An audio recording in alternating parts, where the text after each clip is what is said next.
શહેરના ગુમામોપલ વિસ્તારમાં આવેલી કૃષ્ણા સેલ્ફી હોસ્પિટલ ખાતે આજે સવારે એક ભવ્ય પ્રેસ કોન્ફરન્સ અને લોન્ચિંગ કાર્યક્રમ યોજાયો હતો. આ પ્રસંગે સેલ્ફી કેન્સર અને રિસર્ચ ઇન્સ્ટિટ્યૂટ દ્વારા રેડિયેશન ઓન્કોલોજી માટે અત્યંત આધુનિક ઇલેક્ટા ઇન્ફિનિટી મશીનનું ઉદ્ઘાટન કરવામાં આવ્યું હતું. આ મશીન અમદાવાદમાં પોતાની જાતનું અનોખું ટેકનોલોજીકલ નજરાણું છે, જે કેન્સરના દર્દીઓ માટે સચોટ અને અસરકારક સારવારના નવા દ્વાર ખોલશે.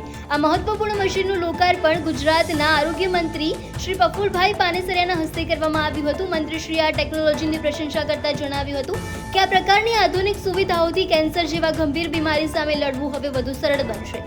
Krishna selfie hospital cancer care બની ગયું છે, જ્યાં દર્દીઓને સર્જિકલ, મેડિકલ અને રેડિયેશન ઓન્કોલોજી સાથે બોન મેરો ટ્રાન્સપ્લાન્ટ જેવી તમામ જટિલ સુવિધાઓ એક જ છત નીચે ઉપલબ્ધ રહેવાની છે.